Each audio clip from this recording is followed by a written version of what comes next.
సుచరిత్ర నీకే చెప్తుంది దేవుని వాక్యం. నీ యవ్వనాన్ని బట్టి ఎవ్వరును నిన్ను తృణీకరింపకుండా, ఇంతవరకు బాల్యంలో ఉన్నావు, నీ ఇష్టానుసారంగా ఎక్కడికి వెళ్ళినా ఏ చోటకి వెళ్ళినా ఎవరు నిన్ను అనకపోవచ్చు. కానీ ఎదిగిన వయసు వచ్చింది కాబట్టి ఈ యవ్వన కాలంలో ప్రతి కూడా ఆంక్షలే. ఎందుకంటే నీ తల్లి కానీ, నీ తండ్రి కానీ, నీ బంధువులు కానీ ఎక్కడికి వెళ్తున్నా, ఎక్కడికి వెళ్ళాలని నువ్వు అనుకుంటున్నా, అమ్మాయి ఎక్కడికి వెళ్తున్నావు, ఒంటరిదానికి వెళ్ళకు, ఇగో తమ్ముడు ఉన్నాడు లేక అన్నున్నాడు, వాడిని తీసుకుని వెళ్ళు తోడుగా అని ఆంక్షలు పెడుతూ ఉంటుంటారు. బైబిల్ ఏం చెప్తుందంటే నీ యవ్వన కాలంలో ఎవరును నిన్ను తృణీకరింపకుండా నీ యవ్వనాన్ని కాపాడుకోవాలి అని బైబిల్ చెప్తుంది. ఏ రీతిగా మనం కాపాడుకోవాలంటే మాటలలోనూ.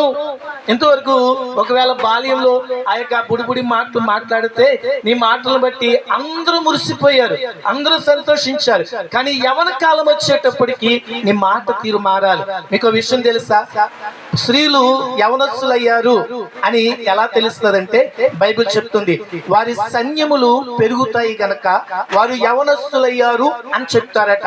అదే పురుషుడు యవనస్తుడయ్యాడంటే మరి ఎలా చెప్తారు? సైన్స్ చెప్తుంది పురుషుడు యవనస్తుడయ్యాడని ఎలా చెప్తారంటే వాని స్వరం మారుతుందంట. వాని స్వరం ఎప్పుడైతే మారిందో పురుషుడు యవనస్తుడయ్యాడు అని సైన్స్ తెలియజేస్తుంది. అదే రీతిగా ఈ యొక్క యవన కాలంలో నీవు గాని యవన బిడ్డలందరూ కానీ కాపాడుకోవలసింది, తృణీకరింపకుండా కాపాడుకోవలసిన అంశాలు ఏంటంటే నీ మాట తీరు మారాలి.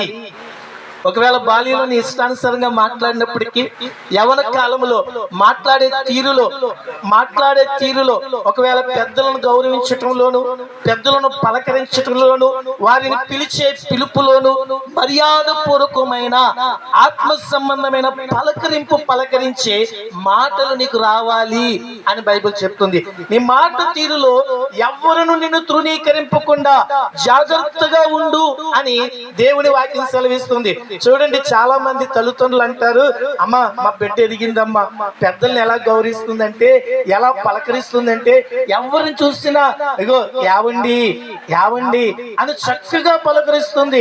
ఆ పలకరింపు తాతయ్య, మావయ్య లేకపోతే బాబాయ్ అని చక్కగా పలకరిస్తుందండి. చిన్నప్పుడు ఈ పలకరింపు లేదు, కానీ యవన వయసు వచ్చేటప్పటికి ఈ పలకరింపు చాలా బాగుందండి అని మెచ్చుకునేటట్లుగా నీ మాట తీరులో ఎవ్వరును నేను తృణీకరింపకుండా నీ మాట తీరు వందనంగా ఉండాలి అని బైబిల్ చెప్తుంది. రెండో విషయం ఏంటంటే నీ ప్రవర్తనలోను ప్రవర్తించే ప్రవర్తన. అమ్మ గమనించు తల్లి, ప్రవర్తించే ప్రవర్తన కూడా ఎలా ఉండాలో తెలుసా? ఎవరును తృణీకరింపకుండా, ఇదిగో మా బిడ్డ ఎదిగింది, యవ్వన వయసు వచ్చింది, బాల్యంలో ఇష్టానుసారంగా ప్రవర్తించేది, ఇష్టానుసారంగా ఉండేది, ఇదిగో బయటకు వెళ్ళేది, తనకు నచ్చేటప్పుడు ఇంటికి వచ్చేది. కానీ ఇప్పుడు ఎదిగిన బిడ్డ తన ప్రవర్తనలో మార్పు రావాలి. ప్రవర్తించే ప్రవర్తనలు ఎవరు రావాలంటండి? మార్పు రావాలి. మన ప్రవర్తన దేవునికి ఇష్టంగా, మన తల్లిదండ్రులకు ఇష్టంగా, మన ఇంటి బంధువులకు ఇష్టంగా ఉండేటట్లుగా ఉండాలి అని బైబిల్ చెప్తుంది. ఎందుకంటే కీర్తనాకారుడైన దావీదు 144వ కీర్తన 12వ వచనం అంటాడు, మా యవన కుమార్తెలు నగరము కొరకు చెక్కబడిన మూల కంబముల వంటి వారు అని బైబిల్ చెప్తుంది. యవన కుమార్తెలు నగరము కొరకు చెక్కబడిన మూల కంబము వంటి వారు అంటే మీ ఇంటి కొరకు, మీ ఇంటి ప్రతిష్టత కొరకు, మీ తల్లిదండ్రుల గౌరవం కొరకు, వారి మర్యాద కొరకు ప్రతిష్ఠించబడి చెక్కబడిన మూల కంబము నీవే. అంటే తల్లిదండ్రులకు మంచి పేరు తేవాలన్నా, ఇంటికి మంచి పేరు తేవాలన్నా, నీ బంధువులందరికీ మంచి పేరు తేవాలన్నా, ఎదిగిన మొక్కగా ఉన్న నీవే ఆ మంచి పేరును తెచ్చే వ్యక్తిగా ఉండాలి. దేవునికి స్తోత్రం, హల్లెలూయా. అదే చెప్తుంది బైబిల్. అయ్యా మా యవన కుమార్తెలు మా ఇంటికి మంచి పేరు తెచ్చే మొక్కల వంటి వారు అని చెప్తుంది. నీవు నీ ఇంటికి, నీ తల్లిదండ్రులకు మంచి పేరు తెచ్చేటట్లుగా నీ ప్రవర్తన యవన కాలములో సరిచేసుకుని ఉండాలి అని బైబిల్ వాక్యం చాలా స్పష్టంగా తెలియజేస్తూ ఉంటుంది.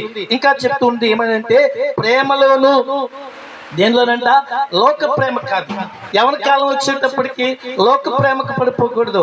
ఆ యవనస్తుడు బాగున్నాడను, ఈ యవనస్తుడు బాగున్నాడను వారిని వీడిని చూసే ప్రేమ కాదు, కానీ ప్రేమించే ప్రేమలో ఏముండాలో తెలుసా?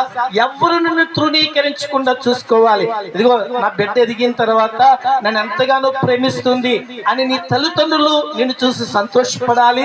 అలాగనే నీ తాతయ్య వాళ్ళు కూడా నిన్ను చూసి సంతోషపడేటట్లుగా ప్రేమించే విషయంలో, ప్రేమను పంచే విషయంలో నీ